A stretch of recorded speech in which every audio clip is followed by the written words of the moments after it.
Hello hello स्वागतम महाराज सुस्वागतम महाराज सुस्वागतम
महाराज सुस्वागतम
हरिओम. सर्व भाविकांना एक हात जोडून विनंती करतो, पाठीमागे जे बसलेले भाविक त्यांना विनंती करतो समोर येऊन बसा.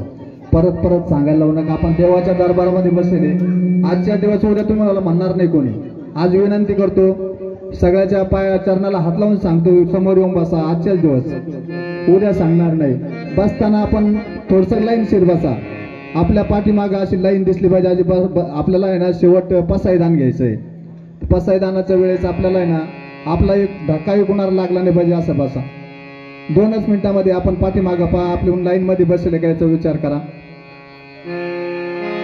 नंतर आपल्याला पसायदान घ्यायचं. आपल्याला परत जागा सोडायची. एकदा बसल्यानंतर जागा सोडायची नाही. आपण पाहून घ्या आपल्या पाठीमागं आपण लाईनशीर का समोर आपण बसलेले का. बसताना फक्त लाईनशीर बसा. सर्वांना परत परत मी हात जोडून विनंती करतो, समोर येऊन बसा. पाठीमागं बसूच नका, समोर या. थोडासा आपल्याला या प्रवचनाचा लाभ घ्यायचा आहे.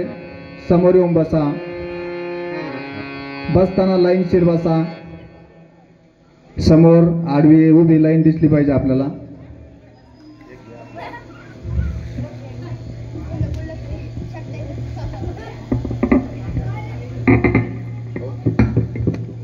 Hello hello.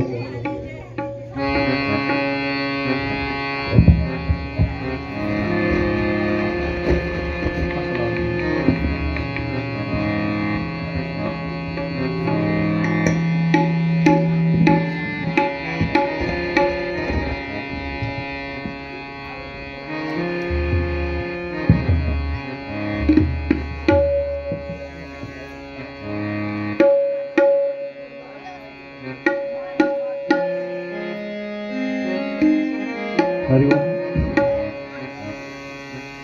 हरिओम.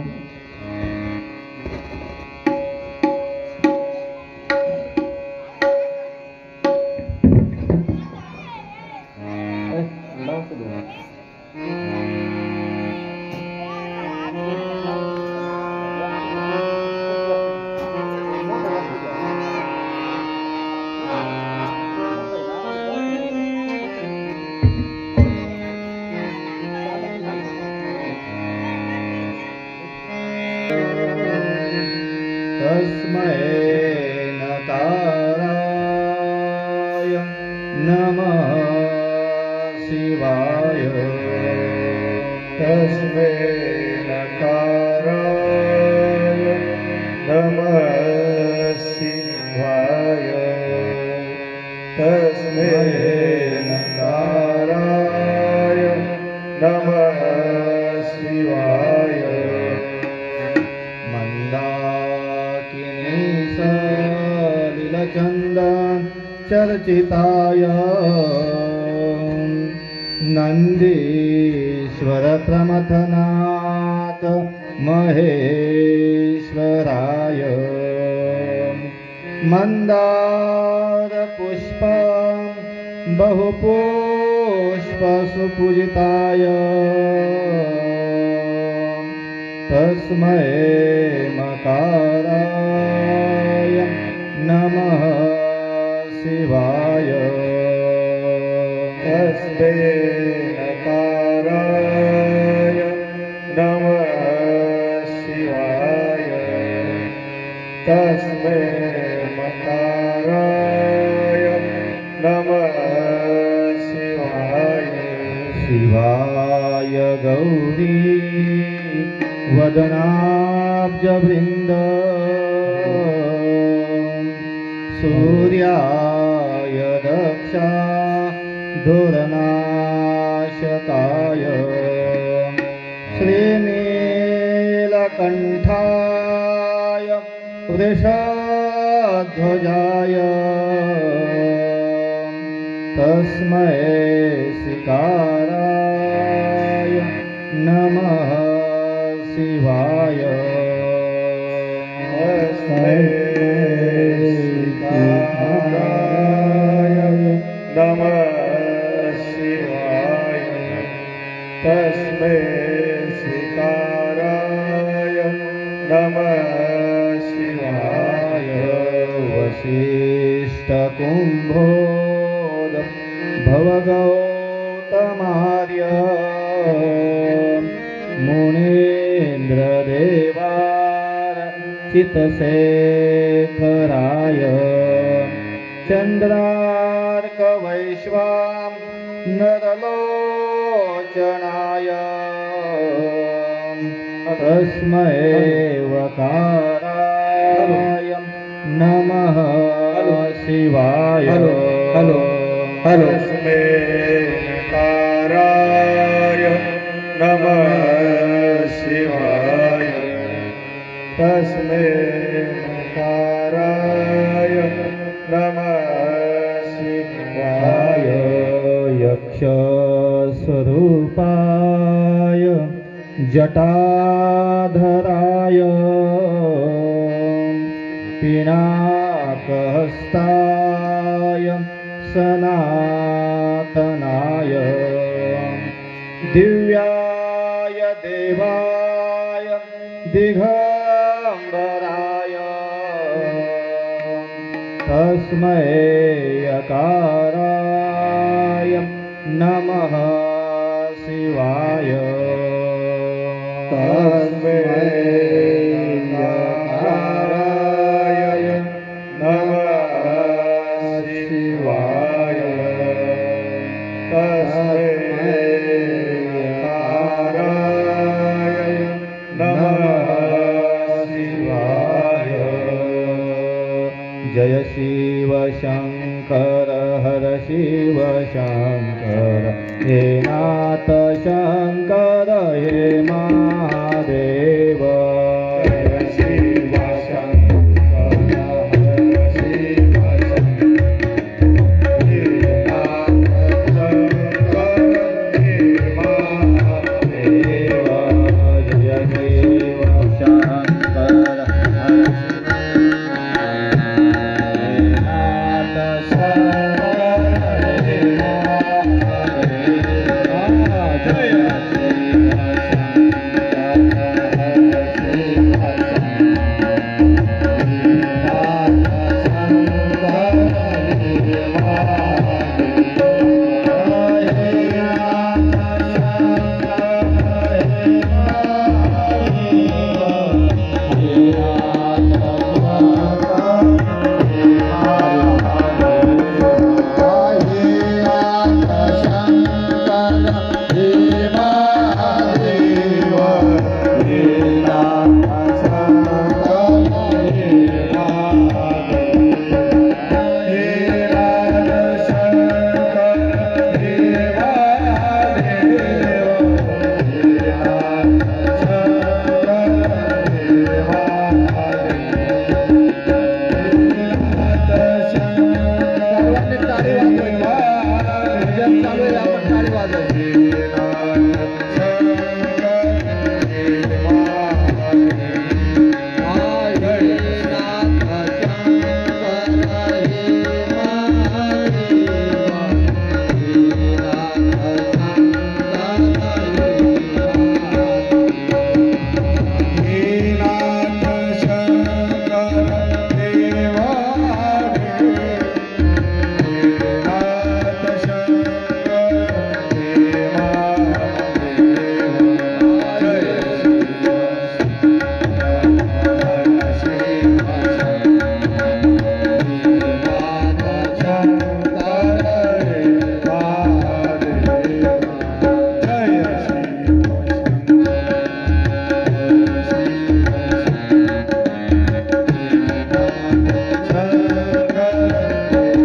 जय शिव शंकर हर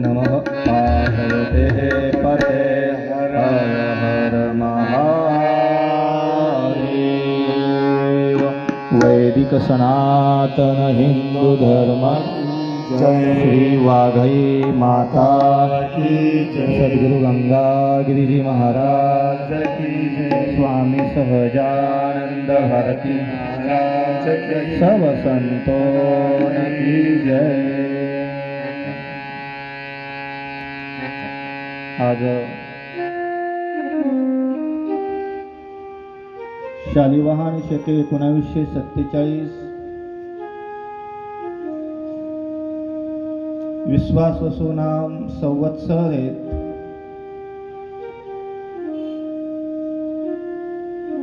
दक्षिणायनेत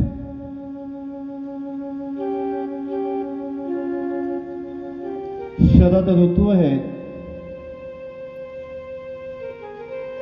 आश्विन मास है, शुक्ल पक्ष है,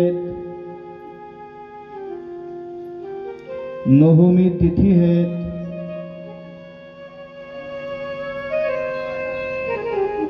आश्विन मास चालू झाला, शुक्ल पक्ष है, प्रतिपदेपासून तर नवमी पर्यंत.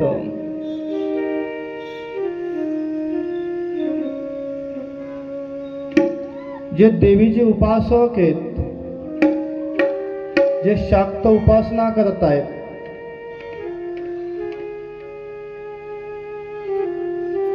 त्यांच्यासाठी विशेष साधना करण्याचा हा पर्व काळ आहे.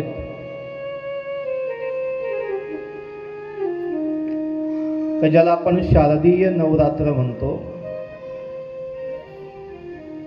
एका वर्षामध्ये 4 नवरात्र असतात.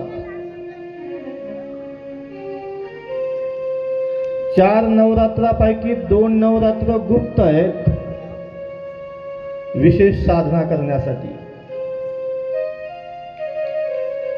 आणि 2 नवरात्र व्यक्त आहेत, म्हणजे सगळ्यांना माहीत आहेत. त्यापैकी जे पहिलं नवरात्र आहे, जे व्यक्त आहे त्यामधलं, त्या नवरात्राला म्हणतात वासंतिक नवरात्र. वसंत ऋतूमध्ये म्हणजे चैत्र महिन्याच्या शुक्ल पक्षाच्या प्रतिपदेपासून तर नवमी पर्यंत जी काही देवीची उपासना केल्या जाते तिला वासंतिक नवरात्र म्हणतात. हे जे नवरात्र आहे, नवरात्र उत्तर भारतामध्ये जास्त प्रमाणात करतात. दुसरं नवरात्र आहे ते शारदीय नवरात्र आहे. जे शरद ऋतूमध्ये प्रारंभ होत आहे. आता शरद ऋतूला प्रारंभ झालेला आहे. आश्विन मास आहे, शुक्ल पक्ष आहेत, प्रतिपदेपासून तर नवमीच्या या पर्व काळामध्ये ज्या ज्या ठिकाणी देवीचे शक्तिपीठ आहे तिथे विशेष करून हे शारदीय नवरात्राचा पर्व काळ मानला जातो.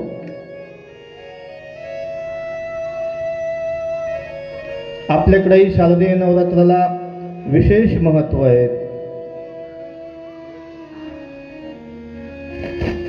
या नवरात्रामध्ये देवीची उपासना केली जाते. आपण सर्वजण ईश्वराचे उपासक आहोत.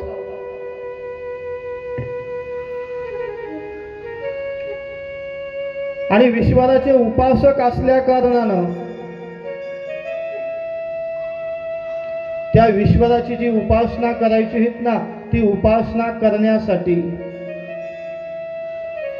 ईश्वर हा परोक्ष आहे,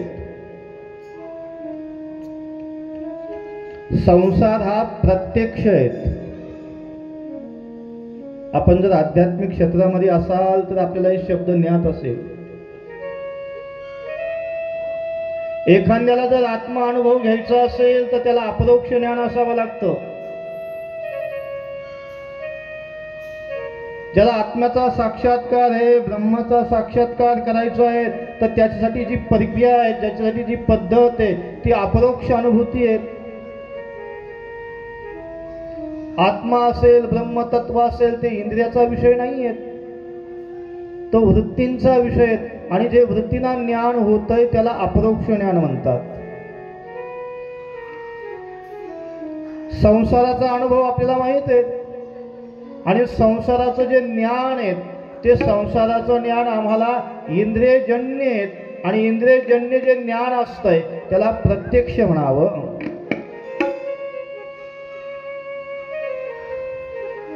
परंतु जो ईश्वर आहे तो प्रत्यक्ष पण नाही आहेत आणि अपरोक्ष पण नाही आहेत. ईश्वराचं ज्ञान करण्यासाठी आपल्याला परोक्ष अनुभूती पाहिजेत, परोक्ष माहीत पाहिजेत.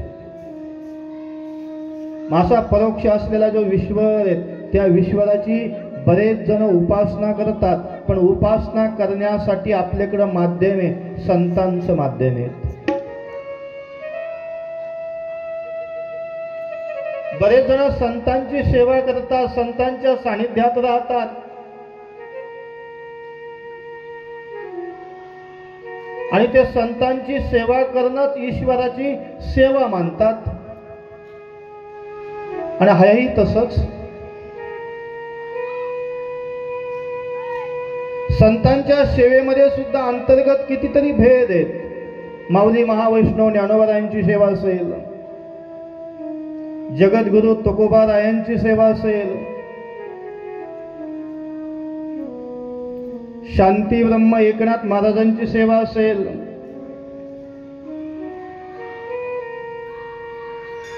संत निवृत्तीनाथांची सेवा असेल, संत मुक्ताबाई आहेत, संत बहिणाबाई आहेत.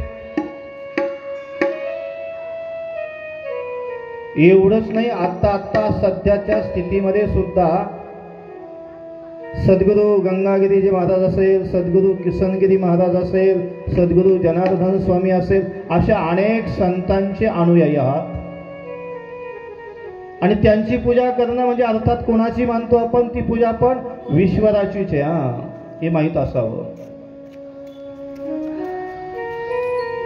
त्या ईश्वराला आम्ही सद्गुरु रूपाने काय करतोय, उपासना करतोय. संतांच्या रूपाने आम्ही त्या ईश्वराची उपासना करतोय. कधी कधी त्या ईश्वराची उपासना देवाच्या रूपाने पण केल्या जाते, स्वरूपाने पण केल्या जाते. जसं भगवान पांडुरंग असेल, भगवान महादेव असेल, असे अनेक देव आहेत. भगवान विष्णू असेल, प्रभू राम असेल, भगवान कृष्ण असेल, यांची आम्ही जी काही उपासना करतोय ती देव रूपाने करतोय, अर्थात ईश्वराची उपासना आहे.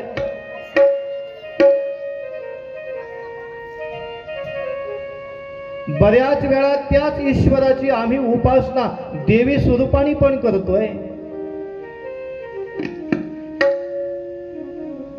देवी स्वरूपाने सुद्धा उपासना करत असताना देवीचेही अंतर्गत अनेक भेद आहेत.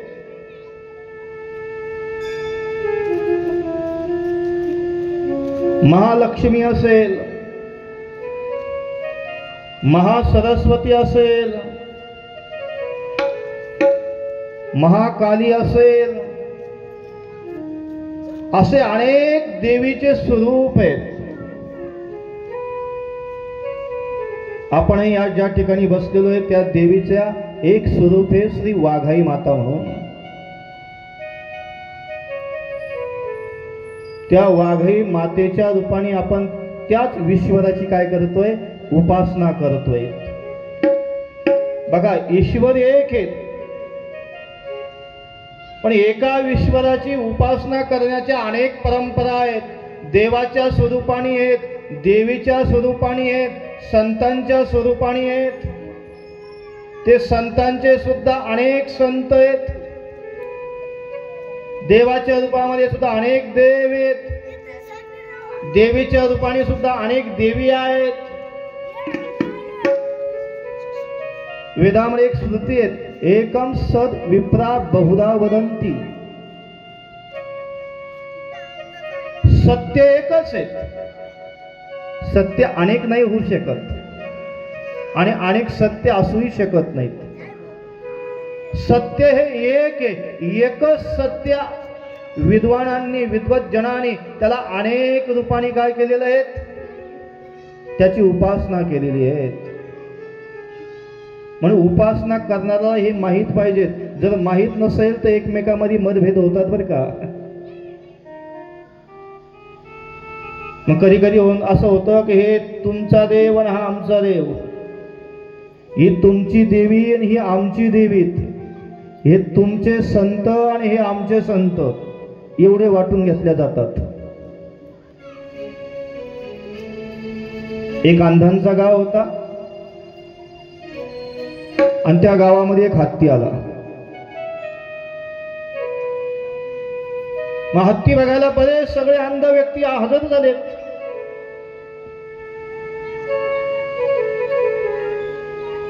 मग एका अंधाने त्या हत्तीला बघण्यासाठी काय केलं, आपला हात घेतला आणि त्याच्या पोटावर फिरवला आणि त्यांनी ओरडून सगळ्यांना सांगितला, हत्ती कसा आहे? भिंतीसारखा आहे, भिंतीसारखा आहे, भिंतीसारखा आहे. दुसरा एक जण गेला, त्याने हत्ती बघायला सुरुवात केली आणि हत्तीला त्याच्या हाताला आहे ना त्या हत्तीचा पाय लागला. त्यांनी ओरडून सांगितलं सगळ्यांना, हत्ती खांबासारखा आहे.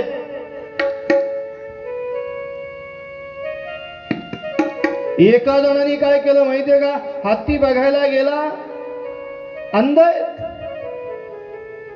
त्याने हत्तीच्या कानाला हात लावला आणि त्याला अनुभव आला. त्यांनी सांगायला सुरुवात केली, नाही हो, हत्ती सुपासारखा आहे.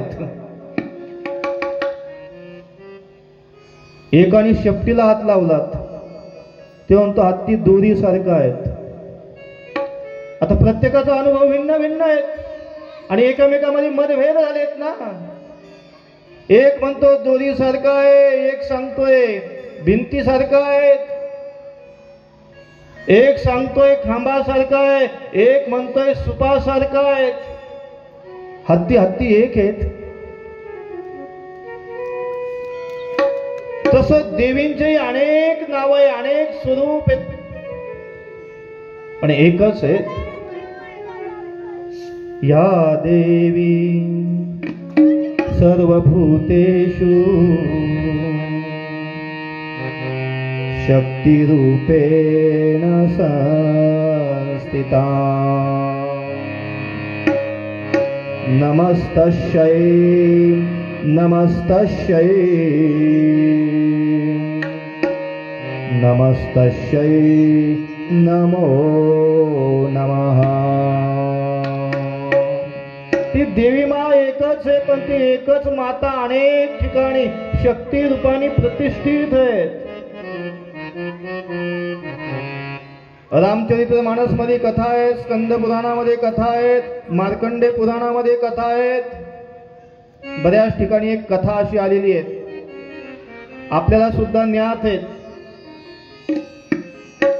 काय कथा आलेली आहे? दक्ष राजा आणि दक्ष राजाला प्रजापती बनवल्या गेलं. दक्ष राजा कोण? का दक्ष राजाला 16 कन्या, त्यापैकी 16वी जी कन्या आहे सती, दक्षाची मुलगी म्हणून तिचं नाव आहे दाक्षायणी, देवी दाक्षायणी.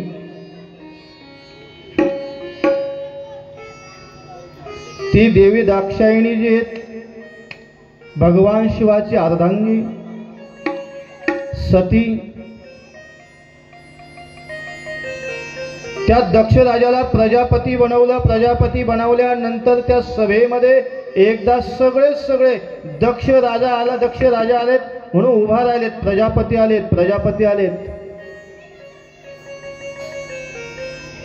त्या दक्ष राजाचे जावई म्हणजे भगवान शिव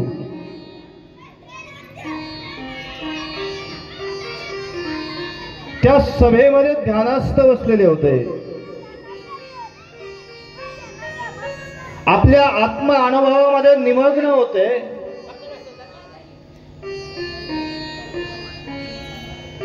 दक्ष प्रजापती कधी आलेत लक्षात आलं नाही. सगळेजण दक्ष प्रजापती आल्यानंतर त्या सभेमध्ये सगळे उठून उभा राहिलेत. भगवान शिव उभा राहिले नाहीत. दक्ष राजाला वाटलं माझा फार मोठा अपमान केला माझ्या जावयाने.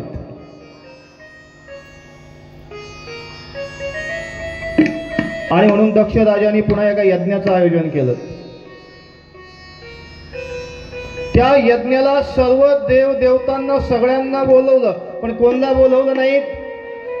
भगवान शिवालाच बोलवलं नाहीत.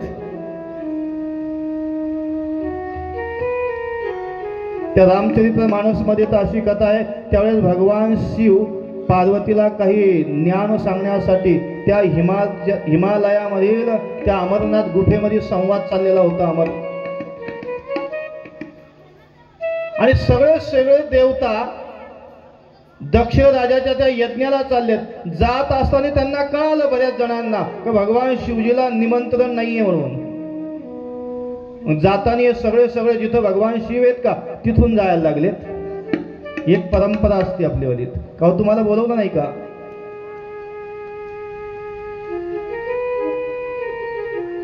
दाक्षायणी म्हणजे सती आपल्या पतीला म्हणजे भगवान शिवाला विचारते, एवढे सगळे आकाशामधनं जे विमान चालले ती कुठे चालले?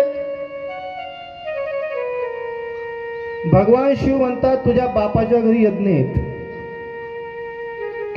आणि खरंच तिचं लक्ष कुठं लागतं आता त्या तत्वज्ञानावर. ती म्हणे मग आपणही जायला पाहिजेत.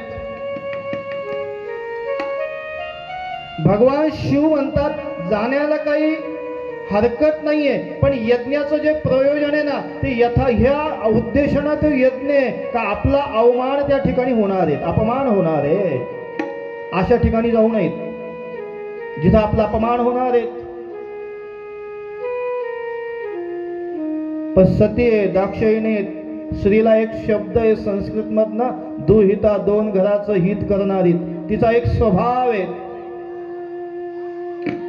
काय स्वभाव आहे माहितीये का? ती सासरला आली का माहेरचं खूप गुणवर्णन करते, आणि माहेरला गेली का सासरचं वर्णन करते.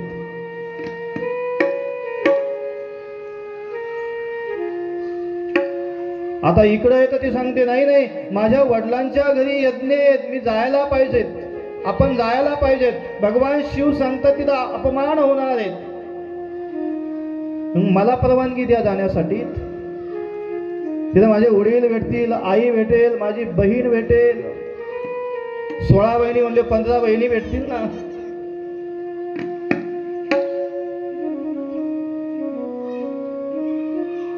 भगवान शिव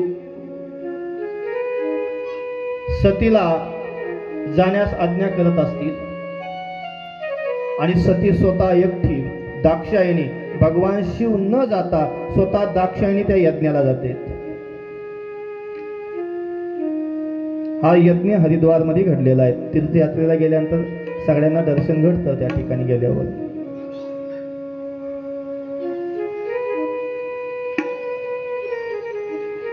त्या ठिकाणी ज्यावेळेस ही दाक्षायणी गेल्यानंतर बघितलं सगळ्या देवतांना निमंत्रण आहे, सगळ्या देवतांचा सन्मान आहे, पण आपल्या पतीला या ठिकाणी निमंत्रण नाहीये, बोलवलेलं नाही, बसण्यासाठी कुठलं आसन ठेवलेलं नाहीये.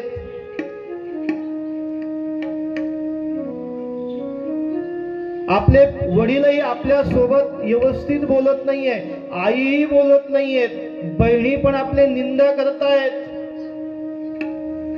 आणि ज्यावेळेस आपल्या पतीचा तो अपमान त्या सतीनं बघितला, त्यावेळेस सतीनं काय केलं माहितीये? योग अग्नीनं आपले शरीर भस्म केलं. काही कथेमध्ये सांगतात का त्या यज्ञामध्ये सतीनं उडी घेतलीत. 2-3 वेगवेगळ्या पद्धतीनं कथा मिळतात. आणि आपलं शरीर भस्म केलं. आणि ज्यावेळेस त्या यज्ञामध्ये अशी घटना घडली, त्यावेळेस ही घटना भगवान शिवजीला कळाली. भगवान शिवजीने आपल्या डोक्यावरची एक जटा उपटली आणि त्यामधनं वीरभद्र नावाचा एक गण निर्माण झाला. ही कथा एक स्वतंत्र आहे. स्वतः भगवान शिव त्या ठिकाणी येतात. आल्यानंतर बघितलं आणि बघता क्षणी अवस्था बघितली कशा दाक्षायणीचं जे शरीर पडलेलं आहे ते शरीर भगवान शिव आपल्या खांद्यावर घेत आहेत. भगवान शिव क्रोधाग्नी अवस्थेमध्ये आहेत. आणि अशा अवस्थेमध्ये आता काय घडेल ते सांगता येत नाही. सगळे देव देवता घाबरलेले. भगवान शिव मोठ्याने विलाप करतायत. दाक्षिणीचं शरीर आपल्या खांद्यावर आहे. तांडव स्वरूप नृत्य तांडव करतायत. आणि अशा अवस्थेमध्ये भगवान विष्णूंनी बघितलं आता काही उपरी मोठी काही घटना घडेल. या भीतीनं भगवान शिवजी जवळ असलेलं देवी दाक्षायणीचं जे शरीर आहे ते शरीर बाजूला होणं गरजेचं आहे. आणि म्हणून भगवान विष्णूंनी काय केलं, आपल्या सुदर्शन चक्रानं त्या धडाचे किती तुकडे केलेत? 51 तुकडे केलेत.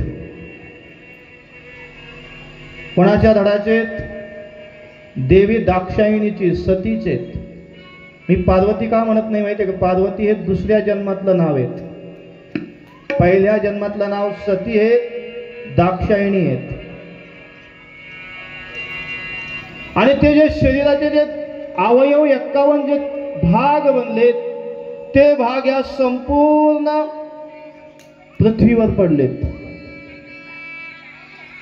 ज्या ज्या ठिकाणी तो अवयव पडला त्या त्या ठिकाणी एक एक शक्तीपीठ निर्माण झालं. जसं उदाहरण देतो, एक ज्वालादेवी हिमाचलमध्ये, त्या ठिकाणी जीभ पडली आणि त्या ठिकाणी ज्वालादेवी निर्माण झाली. या संपूर्ण भारतवर्षामध्ये किती देवीचे शक्तीपीठ आहेत? 51 शक्तीपीठ आहेत. काही ग्रंथामध्ये 52 शक्तीपीठाचं पण वर्णन येत आहे. देवी भागवतामध्ये 108 उपपीठाचं पण वर्णन येत आहे. पण जरी 108 असले, 52 शक्तीपीठ असले, 51 शक्तीपीठ असले, हे जरी वेगवेगळे शक्तीपीठ असेल तर त्या एका सतीचेच, एका दाक्षिणीचेच ते काय अवयव आहेत. आणि म्हणून म्हणल्या जात आहेत, या देवी सर्वभूतेषु शक्तिरूपेण संस्थिता. नमस्तस्यै नमस्तस्यै नमस्तस्यै नमो नमः. एकच देवी अनेक रूपाने आहेत, अनेक शक्ती रूपाने आहे. आणि मग त्या देवीचं वर्णन, त्या देवीचे जे उपासक आहेत ते बरेचसे जोगव्याच्या रूपाने असेल, अभंगाच्या रूपाने असेल. एक अभंग आहेत ना, उदो बोला अनादि निर्गुण निर्गुण उदो बोला उदो बोला उदो बोला कृष्ण वारे माऊलीचा उदो बोला उदो बोला उदो बोला कृष्ण वारे माऊलीचा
देवी आहेत त्या देवीचा आम्ही मग जय घोष करतो. अर्थात ती देवी म्हणजे ईश्वर आहे.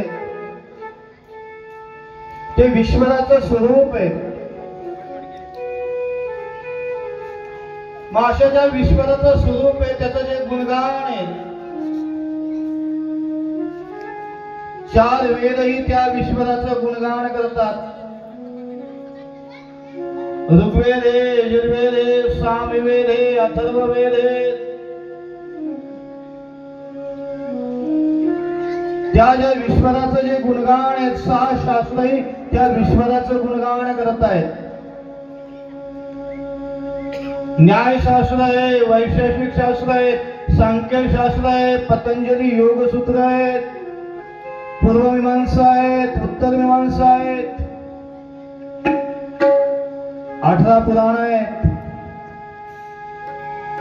मद्वयम् भद्वयम् मद्वयम् भद्वयम् चैव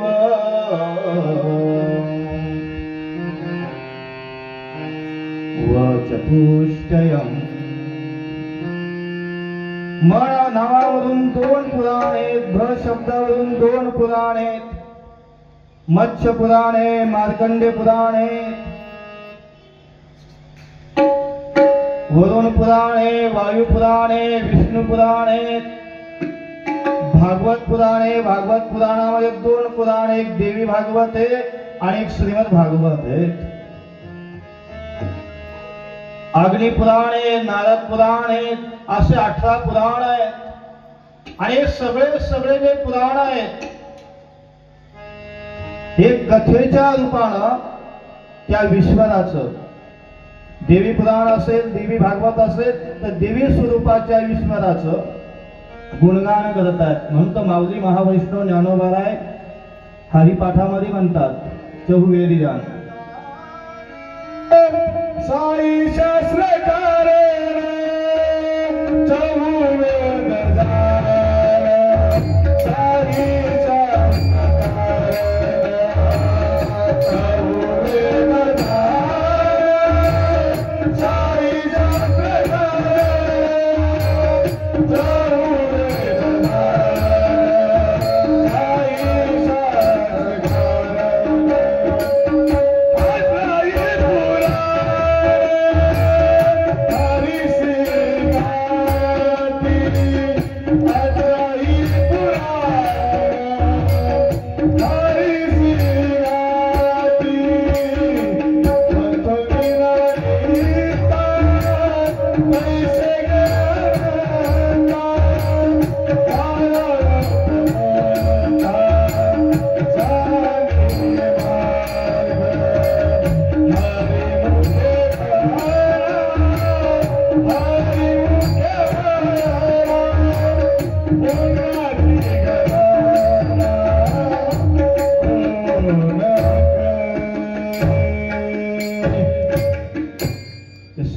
सर्व शास्त्र त्या भगवंताचं, त्या ईश्वराचं गुणगान करतात.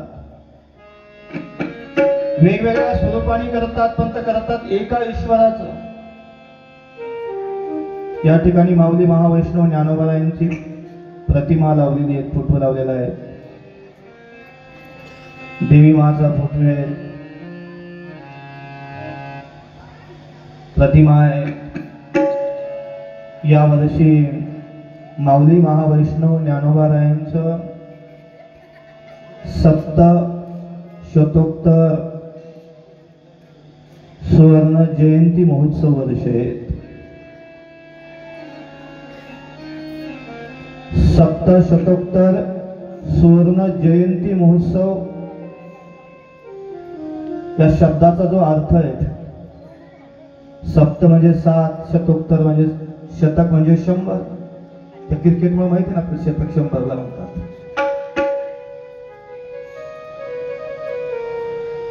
म्हणजे 700 नंतर 700ला आपण 700 म्हणतो. 700 वर्षानंतर येणारा सुवर्ण महोत्सव. सुवर्ण महोत्सव कशाला म्हणतो आपल्याला? आपल्याला एखादी जर संस्था स्थापन झाली तर संस्था स्थापन झाल्यानंतर ती संस्था जर 25 वर्षे चालली तर त्या संस्थेचा एक उत्सव साजरी करावा लागतो. कोणता उत्सव करतात? रजत महोत्सव करतात. बरोबर आहे. कितव्या वर्षी? 25व्या वर्षी. अजूनही नाव असू शकेल. ती संस्था जर 50 वर्षे चालली तर त्या संस्थेचा सुवर्ण महोत्सव करतात. बऱ्याच दिवस चालली ना हो. ती संस्था समजा यदा कदाचित 75 वर्ष चालली तर हिरक महोत्सव करतात. आणि ती संस्था जर 100 वर्ष चालली तर अमृत महोत्सव करतात. रजत म्हणजे चांदी. रजतानंतर श्रेष्ठ आहेत, ज्याला किमतीवान आहे सोनं, म्हणून 50व्या वर्षी सुवर्ण महोत्सव आहे. सोन्यापेक्षा सुद्धा मौल्यवान काय आहेत? हिरा आहेत, म्हणून 75व्या वर्षी हिरक महोत्सव आहेत. आणि हिऱ्यापेक्षाही अमृत अजूनच श्रेष्ठ आहेत, आणि म्हणून 100व्या वर्षी अमृत महोत्सव आहेत. माऊलीचा कोणता महोत्सव आहे? सुवर्ण महोत्सव आहे जन्माचा. पण कोणता आहे? 50व्या वर्षी का? 700 वर्षे झाल्यानंतर येणारं 50वं वर्ष या गोकुळाष्टमीला होतं. आता जी गोकुळाष्टमी होऊन गेली तेव्हापासून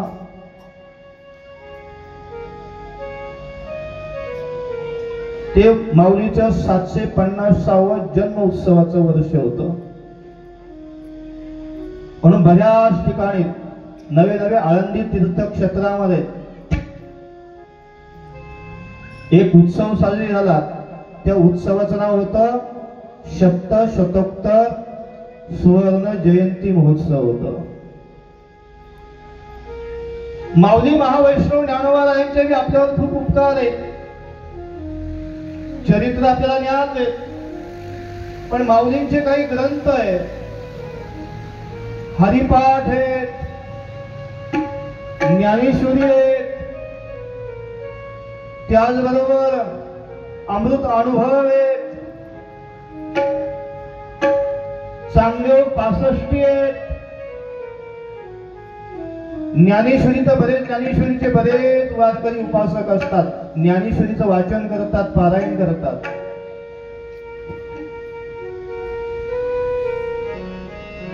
आणि आम्हाला त्याच्यामधनं ज्ञानेश्वर महाराज काय आहे ते ग्रंथामधनं कळतो. समाधीचं दर्शन घेतलं हे पुण्यकर्म आहे. पण माऊली महावैष्णव ज्ञानोबारायांचं यथार्थ दर्शन जर घ्यायचं असेल तर कशातनं घ्यावं? ज्ञानेश्वरी मधनं घ्यावं. त्या माऊलीचा जन्मोत्सव आहे, सुवर्ण महोत्सव आहे. आम्ही आमचा जन्माचा उत्सव साजरी करतोय, वाढदिवस करतोय ना.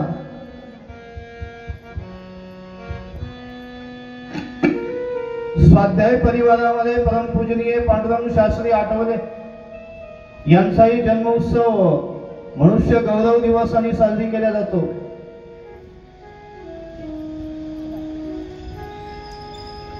का केला जातो? त्या नावामध्ये एक विशेषता दडलेली, मनुष्य गौरव दिवस.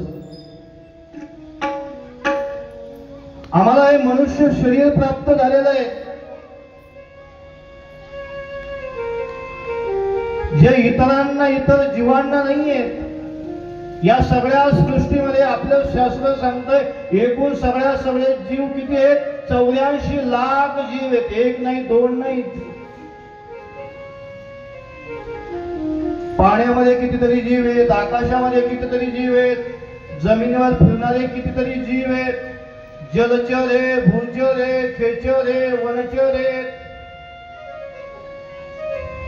आपल्या भाषेत म्हणायचं तर डुक्कर आहे, कुत्र आहे, मांजर आहेत, लांडग आहेत, अनेक प्रकारचे पक्षी आहेत, अनेक प्रकारचे किडे आहेत. काही किड्यांकडे जर बघितलं तर तिकडे बघितलं तर असं वाटतं असं कोणतं देह यांना मिळाला असेल. विष्ठेवरचा किडा बघितला, ते विष्ठेवर बसतो, गोल गोल गठोडे बनवतो, त्याला कसा देह मिळाला? आम्ही भाग्यवान आहोत, आम्हाला हे मनुष्य शरीर मिळालेलं आहे. आम्हाला कुत्र्याचं, मांजराचं, डुकराचं हे शरीर नाही मिळालं. डुकराचं मिळालं असलं तर दररोज पुरणपोळी खायला भेटली असती ना, पुढे खायला भेटली असती.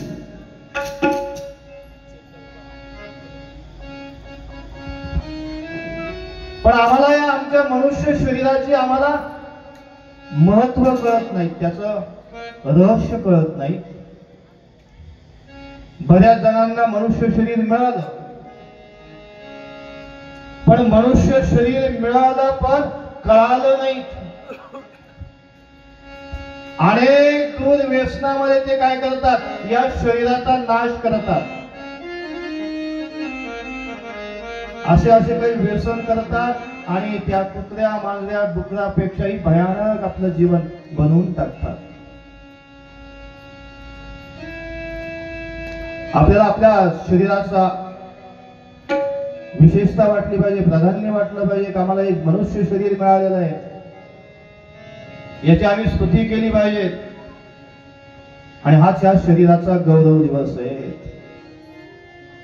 कारण या शरीराने मनुष्य देहाचे ज्ञाने सचिदानंद पदवी घेणे, एवढाधिकार नारायणे अवलोकून दिला. देवलीला देव भजना गोमाता, देवलीला देव भजना गोमाता, देवलीला देव भजना गोमाता, देवलीला देव भजना गोमाता.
असा हा गोमटा आहे, विशेष याच्यामुळं आम्हाला भगवंताची प्राप्ती होऊ शकते. अन्य देहामध्ये ती व्यवस्था नाहीये. म्हणून तुम्ही बघितलं असन काल्याच्या कीर्तनामध्ये आपल्यापेक्षाही देव लोकांना जे शरीर मिळालेलं आहे, जो देह मिळालेला आहे, त्या देहाची काय केल्या जाते माहिती का? चेष्टा केल्या जाते, चेष्टा. देवांना सुद्धा वाकुल्या दाखवल्या जातात. स्वर्गामध्ये जे देवता आहेत ना, त्या देवतांना वाकुल्या दाखवल्या जातात. का दाखवल्या जातात? अरे बाबांनो, तुम्ही आमच्यापेक्षा सुखात जास्त असाल तर त्यांना प्यायला अमृत आहे. पृथ्वी मंडलामध्ये बी अमृत आहे, पण इथला अमृत आणि तिथला अमृतामध्ये फरक आहे. स्वर्गातल्या देवांना केला, पण रात्री आपण झोपलो, सकाळी जर उठलो आणि उठल्यानंतर आपण जर आपल्या शरीराकडे बघितलं तर नाकामध्ये काय आलेलं आहे, डोळ्यामध्ये काय आहेत, कानामध्ये काय आहे, सगळ्या अंगावर मळ साचल्या जातोय. एवढं शरीर काय अपवित्र आहे, अपवित्र. आणि म्हणून तर या शरीराचा मधला जर जीवात्मा बाजूला गेला तर ह्या शरीराला हात लावल्यानंतर सुद्धा स्नान करावं लागतं. एवढं अपवित्र आहे. पण एवढं अपवित्र असलेलं शरीर सुद्धा आपण देवता ज्या आहे स्वर्गातला, त्या स्वर्गातल्या सगळ्या देवतांना वाकुल्या दाखवल्या जातात. का वाकुल्या दाखवल्या जातात? बाबांनो, आम्हाला जरी असं नश्वर शरीर मिळाले असेल, अपवित्र शरीर मिळालं असेल, पण ह्या अपवित्र शरीराने आम्हाला जो सत्य सनातन भगवान आहे, त्या भगवंताची प्राप्ती फक्त या शरीरामध्ये करता येते. ही या शरीराची विशेषता आहे. की अन्य शरीरामध्ये व्यवस्था नाहीये. या सृष्टीतल्या कोणत्याही जीवाकडे बघा, कुठल्याही जीवाला ही व्यवस्था देण्यात आलेली नाहीये. आणि आम्हाला हे जे समजून सांगितलं ते माऊली महावैष्णव ज्ञानोबा रायांनी सांगितलं. म्हणून त्या माऊलींचा सुवर्ण महोत्सव साजरी केला जातोय. त्यांचं ते पसायदान वैश्विक प्रार्थना आहेत.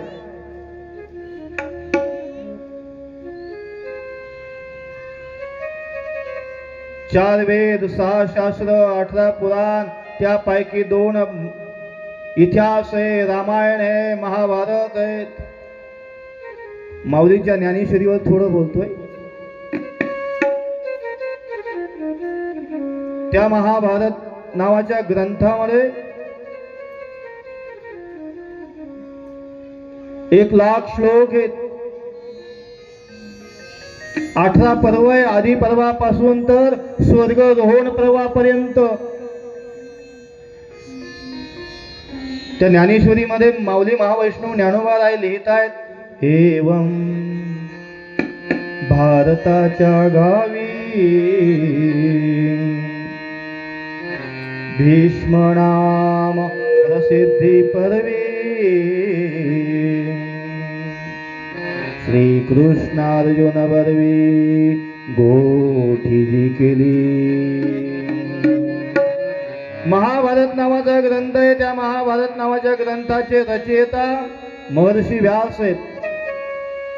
त्या महाभारत ग्रंथाचे लेखक कोण आहे माहित आहे? भगवान गणपती आहे. सुंदर आख्यायिका आहेत, पण घड्याळामध्ये 9 वाजलेले आहेत. त्यामुळे त्या आख्यायिका तिकडे वळत नाहीत. पसायदानापर्यंत जाऊन पुन्हा एक देवीचं एक कथा श्रवण करून आपण थांबणार आहेत.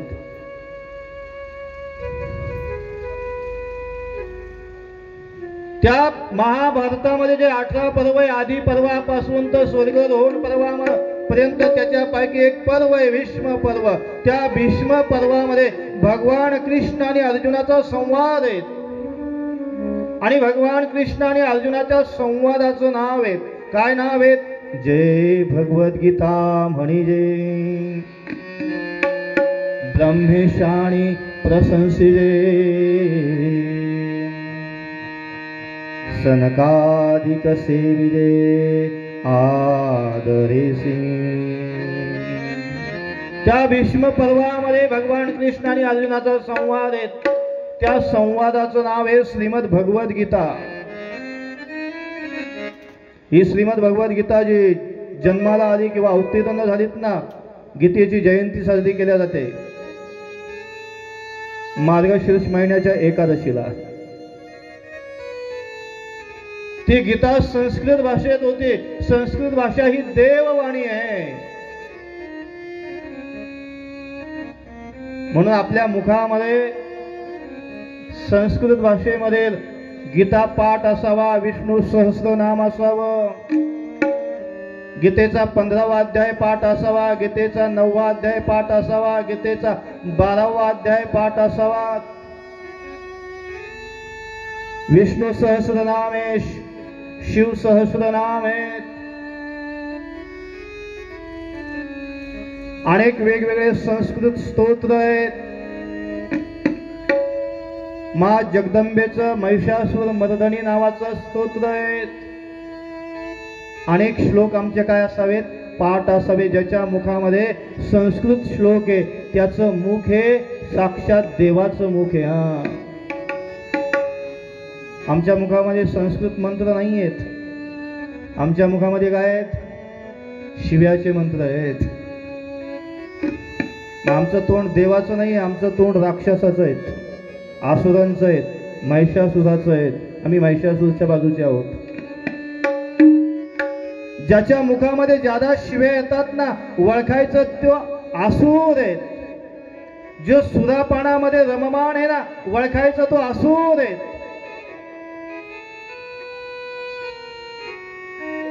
ती श्रीमद भगवत गीता आजपासून 5000 वर्षापूर्वी उत्पन्न झालेली आहेत, प्रगट झालेली आहेत भगवान कृष्णाच्या मुखातनं. संस्कृतवाणी आम्हाला संस्कृतवाणी नाही समजत, आणि म्हणून त्या संस्कृत ग्रंथावर माऊली महावैष्णव ज्ञानोबारायांनी खूप असं सुंदर भाष्य केलं. ते जे भाष्य आहेत ना, त्या भाष्याचं नाव आहे, सुंदर अशी टीका केली. कधी केली? शके 1212 तै टीका केली ज्ञानेश्वरे. सच्चिदानंद बाबा दरे लेखको झाला. शके 1212 मध्ये. आता शके किती चालू आहेत? 1947. इसवी सन नाही विचारला आम्ही, आम्हाला माहित आहे इसवी सन माहित आहे, 2025 माहित आहे. पण भारतीय संस्कृतीची जी कालगणना आहे, युधिष्ठिर संवत आहे, मुख्य संवत आहे. उत्तर भारतात जे कालगणना चालते ती विक्रमादित्य संवत आहे. महाराष्ट्रात जी कालगणना चालते ती कोणती आहे? शालिवाहन शक आहेत. शालिवाहन शकात 1212 मध्ये माऊली महावैष्णव ज्ञानोबारायांनी त्या श्रीमद भगवत गीतेवर भाष्य लिहिलंय, टीका केली. पुढे गेली. आपल्या शेजारी एक तीर्थक्षेत्र आहे, श्री क्षेत्र नेवासा. ज्यावेळेस चारही भावंडाने पैठणला शुद्धीपत्र घेण्यासाठी येतात, संत निवृत्तीनाथ सुत्त ज्ञानदेव, संत सोपानदेव, संत मुक्ताबाई, आणि ज्यावेळेस ते वापस निघालेत, पैठण मध्ये आले, ते एक घटना घडलेली होती. काय घटना घडलेली होती? एक प्रेत चाललेलं होतं. प्रेत चाललेलं म्हणजे अंत्ययात्रा चाललेली होती. ज्या व्यक्तीची ती अंत्ययात्रा होती त्या व्यक्तीची पत्नी त्या ठिकाणी आली आणि माऊलींचं दर्शन घेतलं. आणि माऊलींचं दर्शन घेतल्यानंतर माऊलींच्या मुखातून शब्द निघला, सौभाग्यवती भव. ती रडायला लागली.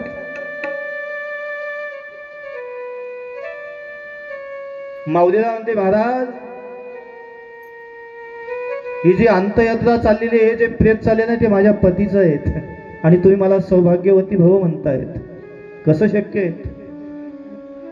माऊलीने ती अंत्ययात्रा थांबवली. त्या प्रेताला जे बांधलेलं ते उघडं केलं आणि आवाज दिला, हे सच्चिदानंद बाबा. त्या प्रेतातला तो व्यक्ती, मेलेला व्यक्ती जिवंत झाला बरं का.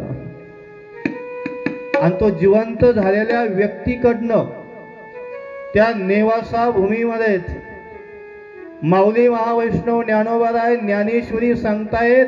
आणि सांगितलेली ज्ञानेश्वरी लिखाण कोण करतायत? सच्चिदानंद बाबा करतायत. प्रमाण काय? शके 1212 तै टीका केली ज्ञानेश्वरे. सच्चिदानंद बाबा आदरे लेखकू झाला. ते सच्चिदानंद बाबा लेखक झाले. त्यांनी तो ग्रंथ लिहिलाय. सांगितला कोणी? माऊलीला सांगितलाय. कोणाच्या सानिध्यात सांगितलं? आपल्या गुरूंच्या सानिध्यात, म्हणजे संत निवृत्तीनाथांच्या सानिध्यामध्ये. गीतेवरचं सगळ्यात सुंदर भाष्य ज्ञानेश्वरी आहे. म्हणून ज्ञानेश्वरीचं पारायण केल्याशिवाय, ज्ञानेश्वरी वाचल्याशिवाय आणि ज्ञानेश्वरीचा अर्थ समजून घेतल्याशिवाय कोणी मरायचं नाही बरं का. ध्यानात ठेवा. धरोणीया वाचे ज्ञानेश्वरी, धरोणीया वाचे ज्ञानेश्वरी,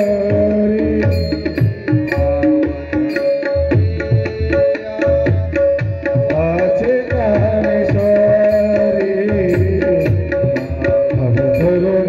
धरोणीया वाचे ज्ञानेश्वरी, भावधरोणीया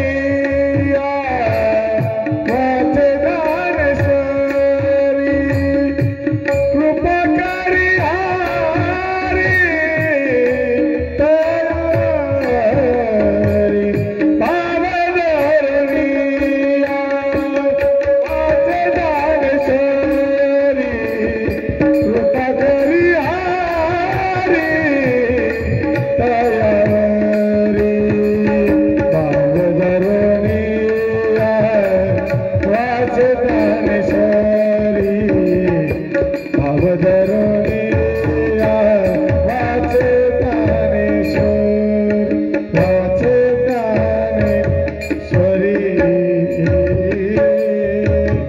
म्हणून प्रत्येकाने ज्ञानेश्वरी पारायण करावं. ज्ञानेश्वरीमध्ये आलेलं जे तत्वज्ञान आहे ते समजून घ्यावं. ते तत्वज्ञान म्हणजे या भारत भूमीची फिलॉसॉफी आहे. आम्हाला पाश्चात्य तत्वज्ञान माहीत आहेत, पण भारतीय तत्वज्ञान माहीत नाहीत. आम्हाला आमच्या या भारत भूमीमध्ये आपला जो जन्म झालेला आहे, ज्या ठिकाणी आम्ही जन्माला आलेलो आहे, त्या भारताची जी संस्कृती आहे, त्या भारत भूमीचं जे तत्वज्ञान आहे, हे सगळं आम्हाला असं वाटतं ना, आम्हाला आमच्या राष्ट्राविषयी प्रेम निर्माण व्हावं वाटतंय. आम्हाला आमचा धर्म उदयाला यावं अजून असं वाटतंय. आम्ही आमच्या धर्माचं रक्षण करावं असं आम्हाला वाटतंय. पण हे सर्व कशासाठी? तर ह्या भारतीय संस्कृतीचं तत्वज्ञान जाणून घेण्यासाठी.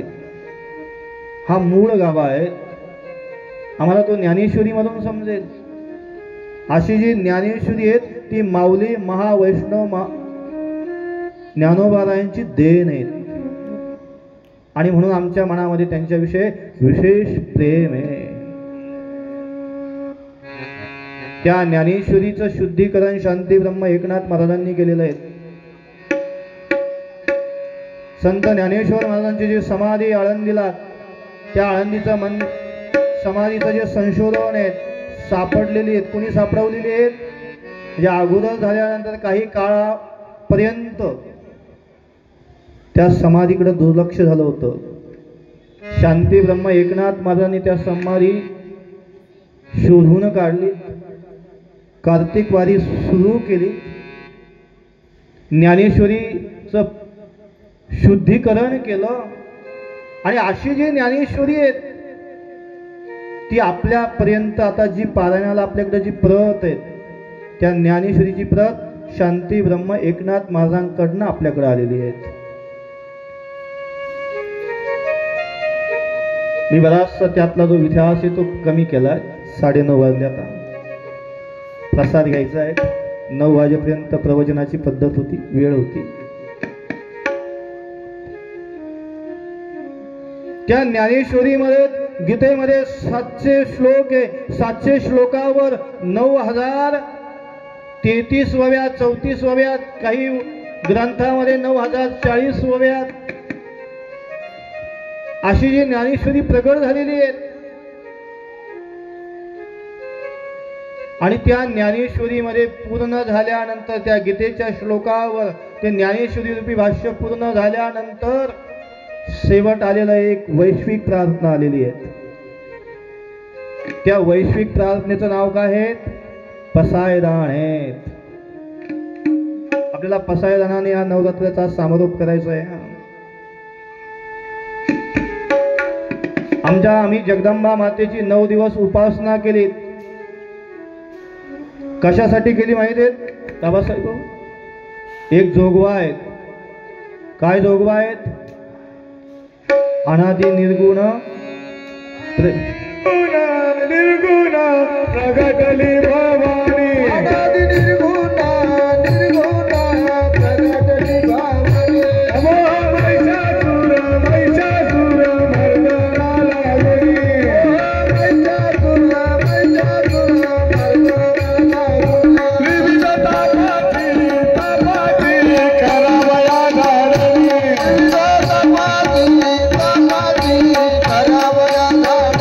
भक्त पावसी अनादि निर्वाणी आईचा जोगवा जोगवा मागे आईचा जोगवा मागे आईचा जोगवा मगन आईचा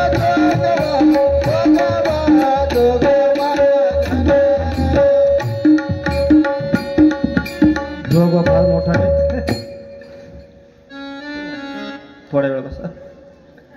जोगव्याला उठत नाही. बरंच काय चालू.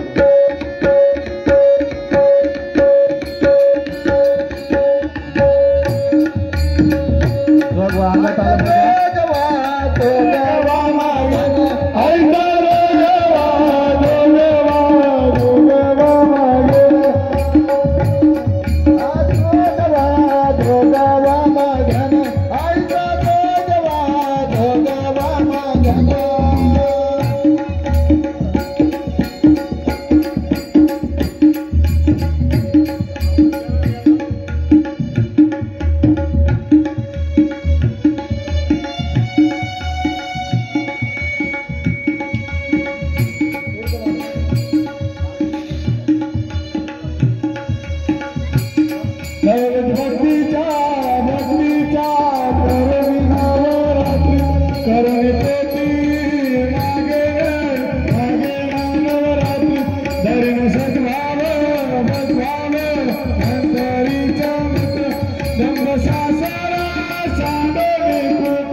म्हणजे जोगव्यामध्ये ती महिषासुर मर्दिनी ज्यासाठी प्रगट झालेली नाही त्या नवरात्राचा जो प्रवकाळ आहे. महिषासुर नावाचा जो असुर आहे त्या असुराचा नाश करण्यासाठी त्याची एक स्वतंत्र कथा आहे. फार मोठी कथा आहे.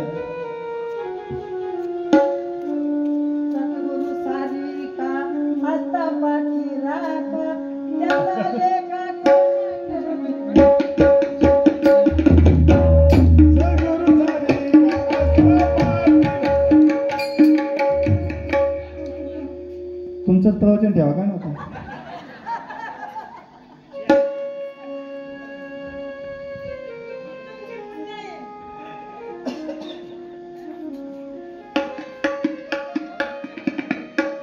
महिषासुर नावाचा जो असुर आहे एक प्रत्यक्षात ब्रह्मदेवाची उपासना केली, त्याच्याकडून वरदान मिळवलं, कोणत्या पुरुषाकडनं मृत्यू होणार नाहीत म्हणून सगळ्या पृथ्वी लोकाला त्रास. इथं त्रास केल्यानंतर स्वर्गातल्या देवतांनाही त्रास. सगळे देवदेवता ब्रह्मा विष्णू महेशाकडे जातात. त्यांनीही युद्ध केलं, त्यांच्याकडनं तो परास्त होत नाही. आणि म्हणून सगळ्या देवांची एकत्र येऊन जी काही शक्ती निर्माण झाली, त्या शक्तीचं नाव आहे दुर्गा.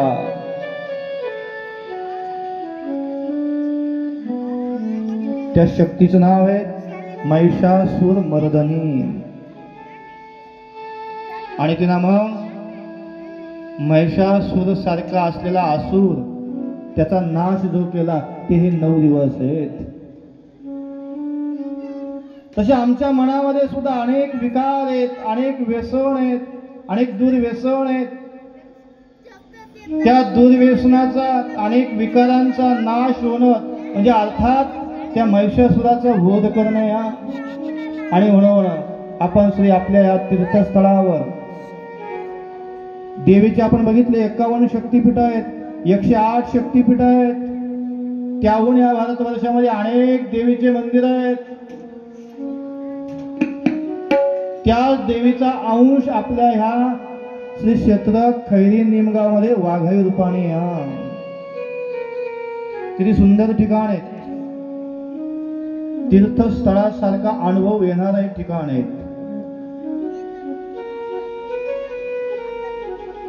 या सकाळचा असलेल्या इथे चालू असलेला सकाळचा उपक्रम सकाळी आरतीला आपण सगळेजण येतात. 10-15 जण सकाळी आरतीला दररोज असतात. नवरात्राच्या काळामध्ये तर जादा असेल. दररोज त्या देवीला नवीन हार आहेत, प्रत्येक यजमान आहेत. सुंदर असं मंदिर उभा राहिलंय. प्राचीन आपलं जुनं ठिकाण आहे, सुंदर त्याला सुंदर मंदिराचं स्वरूप आहे, सुंदर अशी मूर्तीची प्राणप्रतिष्ठा आहे. आणि आता ज्या स्वरूपाने ते चाललेलं आहे, अशा स्वरूपाने जर चाललं, निमगाव असेल, खैरी असेल, पंचक्रोशीतले अनेक भक्त दररोज दर्शनाला या ठिकाणी येतात. खैरी निमगावचं विशेष प्रेम या देवस्थानावर आहे.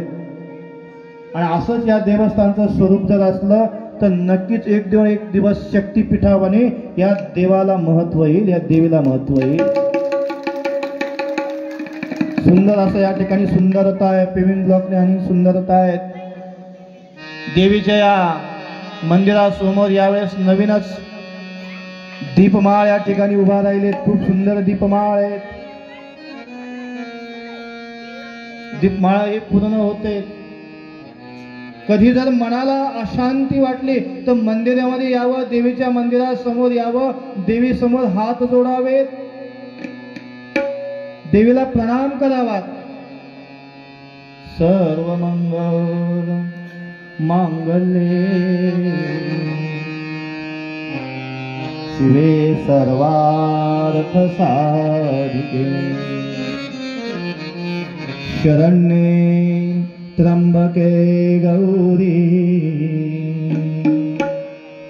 नारायणी नमोस्तुते.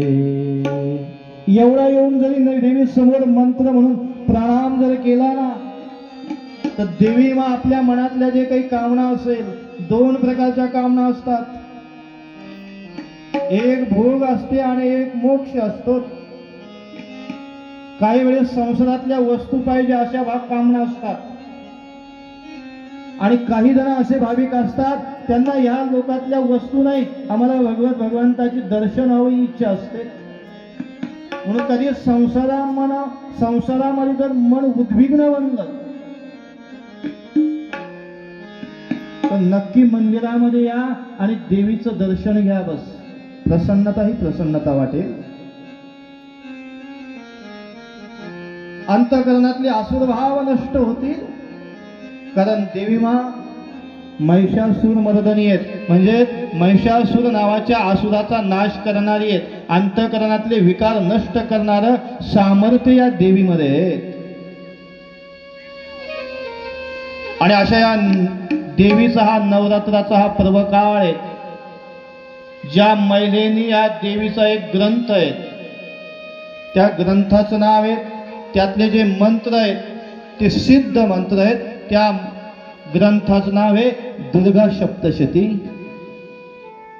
दुर्गा सप्तशतीचा ज्यांनी ज्यांनी पाठ केलेला आहे त्यांच्यासाठी एकदा टाळ्या वाजा.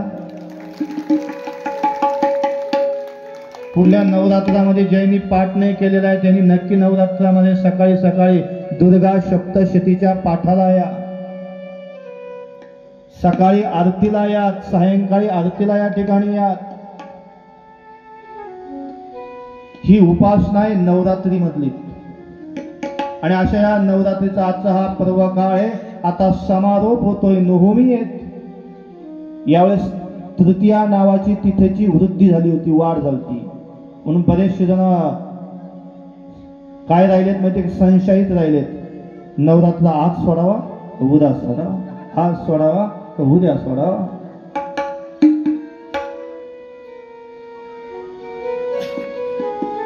कशामुळे झालं? एकटीत वाढल्यामुळे झालं. पण जी परंपरा आहे ती परंपरा आपण पाळायची असते.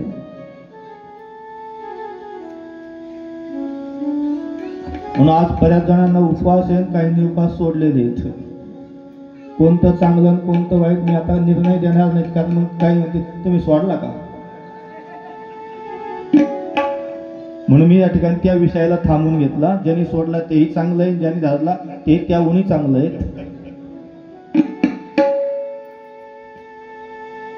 त्या नवरात्राचं समारोप आम्ही पसायदानाने करतोय. माऊली महावैष्णव ज्ञानोबा यांचे सप्तशतोत्तर जन्मोत्सव आहे, सुवर्ण जन्मोत्सव आहे, तो सुवर्ण महोत्सव. आपण पसायदान झाल्यानंतर माऊलीचं भजन, आरती होईल देवीची आणि आपल्या कार्यक्रमाचा समारोप होईल. आजच्या या कार्यक्रमाचं जे आयोजन केलेलं आहे विठ्ठल भाऊ शेजूळ जुदाळे विठ्ठल भाऊ जुदाळे नेहमी येतात, तरी आडनाव बदललं माझ्याकडनं. त्यांच्या सोबत असलेला सगळा त्यांचा परिवार, भाऊ चुलते जे असतील ते, या ठिकाणचे वाघाई माता मंदिराचे सगळे ट्रस्ट विश्वस्त अध्यक्ष, सगळे विश्वस्त मंडळ, सन्माननीय सगळे ग्रामस्थ मंडळ, नामनिर्देश कोणाचा घेत नाही. बेटाशी जोडलेले असाल, देवगडशी जोडलेले असाल, आपण बेटात येत असताना आश्रमातही आपण बरेच जण या ठिकाणचे बरेच भाविक आता गोदावरी आश्रम, नाऊरदास स्वामी सहजानंद भारती आश्रमात येता जाता त्या ठिकाणी येत असतात. बऱ्याचशा महिला आहे, श्रमदानाला जरी चालल्या तर मध्ये आश्रमात वळतात, त्या ठिकाणी सेवा करतात. बऱ्याचशा महिला या ठिकाणच्या तीर्थयात्रेला, नर्मदा परिक्रमा असेल, धाम यात्रा असेल, अशा अनेक यात्रा आपल्या सोबत आपण बऱ्याच वेळा केलेल्या आहात. विठ्ठल भाऊ सोबतही बऱ्याच वेळा बरेच जण यात्रेला जातात. आता 7 तारखेला अष्टविनायकाच्या यात्रेला दर्शनाला जायचंय. येत्या 7 तारखेला 4 दिवसासाठी जायचंय. ज्यांना कोणाला यायचं असेल त्यांनी आश्रमाशी फोन करून संपर्क साधायचा आहे. 4 दिवसाचा प्रवास आहे, 3,500 रुपये खर्च आहे. जेवण खावण प्रवास सगळं त्याच्यामध्ये आहे. ज्यांना यायचं असेल तर येऊ शकता. पुन्हा खैरी निमगाव दोन्ही गाव, खैरी असेल निमगाव असेल, दोन्ही गावातले लोक भाविक आहेत. आपल्या गावातील व्यसन जे असेल ते कमी व्हावं, शुद्ध शाकाहारी भोजन व्हावं. आपण धर्मावर देशावर प्रेम करणारी या ठिकाणचे 9 तरुण आहेत. विशेषतः या गावची एक भूमिका राहिलेली आहे. धर्मासाठी कार्य करणारे तरुण बरेचसे या खैरी निमगावमध्ये आहेत. त्यांचंही मी अभिनंदन करतो. सर्व महिला मंडळाचं अभिनंदन करतो, सर्व पुरुष मंडळाचं अभिनंदन करतोय. देवी माला प्रणाम करतो. या ठिकाणी पसायदान घ्यायचंय, सर्वांनी सरळ बसायचंय. तसं लाईन मध्ये बसायला पाहिजे होतं, पण आता लाईन करणं शक्य नाही, नाही तर सगळं गडबड होऊन जाईल. सुरुवातीलाच आपल्याला लाईन धरायची होती, तरी पण आपण सरळ बसावं. मांडी म्हणजे सुखासनात बसावं. पाठ असेल, मान असेल, डोकं असेल एका रशेत ठेवावं. डोळ्याची नजर नाकाच्या शेंड्यावर असावी.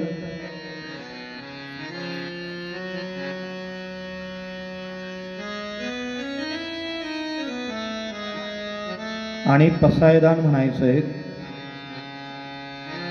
सगळ्यांनी मेणबत्ती लावलेली आहे, म्हणजे दीप लावलेला आहे. तेलाच्या दीपाऐवजी मेणबत्तीचा दिवा आहे. बाहेरचे लाईट जर बंद करायची व्यवस्था असेल तर लाईट बंद करू शकता. व्यवस्था असेल पण साऊंड सिस्टीम बंद झाली पाहिजे. लाईट बंद करू शकता.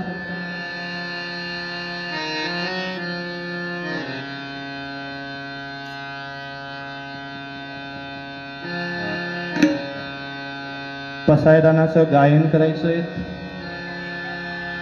आता विश्वात्मके देवे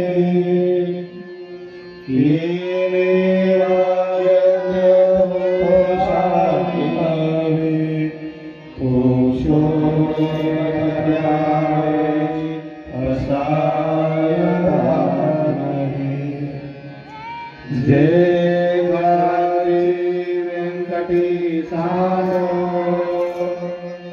कया सत्कर्मे रति वाढो भूतास्परस्परे पडो मैत्र जीवांचे दुरितांचे निर्जाओ विश्वस्वधर्म सूर्य पाओ जो जेवांशील तो ते लावो प्राणी जात वर्षता सकळ मंगळी ईश्वर निष्ठांची मागी गाळी अनवरत भूमंडळी भेट तू चला कल्पतरुचे आरव चेतना चिंतामणीचे गाव बोलते जे अर्णव पियुषांचे चंद्रमेजे लांछन मार्दंड जे तापहीन ते सर्वाही सदा सज्जन सोय होतु किंबहुना सर्वस्वी पूर्णोणीति योगी भजिजो आदिपुरसी अखंडित आणि ग्रंथ उपजिये विशेष लोकीये द्रष्टा द्रष्टव्ये उवावेजी येत म्हणे श्री विश्वेश्वराव हा होईल दान फसावो येणे वरे ज्ञानदेव सुखिया झाला येणे वरे ज्ञानदेव सुखिया झाला येणे वरे ज्ञानदेव सुखिया झाला. बोला पुंडलिका वरदा विठ्ठल श्री ज्ञानदेव तुकाराम पंढरीनाथ भगवान की जय. माऊली ज्ञानेश्वर महाराज जगद्गुरु तुकाराम महाराज श्री वाघाई माता सब संतों की जय. ज्ञानोबा राया माझा तुकोबा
की जय स्वामी सहजानंद भारती महाराज की जय वाघाई देवी माता की जय गोदावरी आश्रम नाऊर मध्ये आश्रमातही येणं या ठिकाणचे बरेचसे भाविक आपल्या आश्रमात त्या ठिकाणी येत असतात, सेवा देत असतात. सेवा देणाऱ्या सगळ्या भाविकांचं, सर्व महिला मंडळांचं टाळ्याच्या गजरामध्ये मी एकदा पुन्हा या ठिकाणी अभिनंदन, आभार मानतो.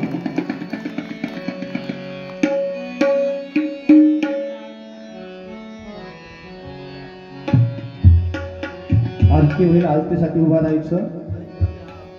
या ठिकाणी आलेले सर्व बाहेरगावचे सुद्धा नायगावचे पाटील, नावरून आलेले सेवेकरी, चितळून आलेले सेवेकरी, त्याचबरोबर यासोबत असलेले शास्त्रीय संगीतकार हरिभक्तपरायण पवार, हरिभक्तपरायण गव्हाणी महाराज, पवार महाराज, हरिभक्तपरायण अवताडे महाराज सगळे या ठिकाणी उपस्थित. आरती होईल, आरतीनंतर प्रसाद होईल.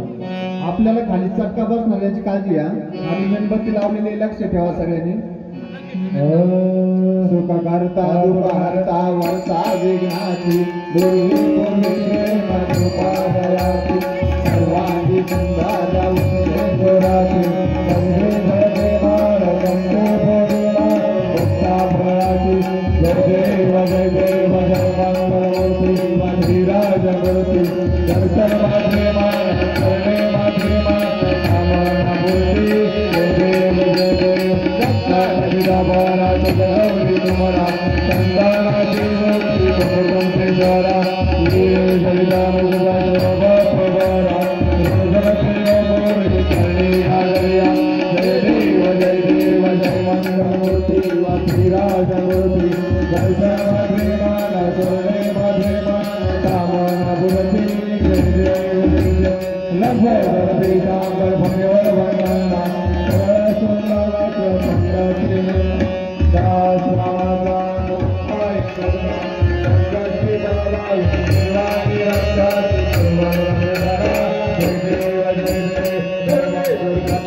कृष्णा कृष्णा कृष्णा बोला पुंडलिकावर विठ्ठल श्री ज्ञानदेव तुकाराम पंढरीनाथ भगवान की जय माऊली ज्ञानेश्वर महाराज सद्गुरु गंगाधर महाराज स्वामी सहजानंद भारती महाराज श्री वाघाई माता की जय सर्वांनी वर हात करून एकदा जय घोष करायचा आहे. वाघाई माता की जय, वाघाई माता की जय. सर्वांनी दर्शन घेऊन इकडे एक टेबल आहे त्याच्यावर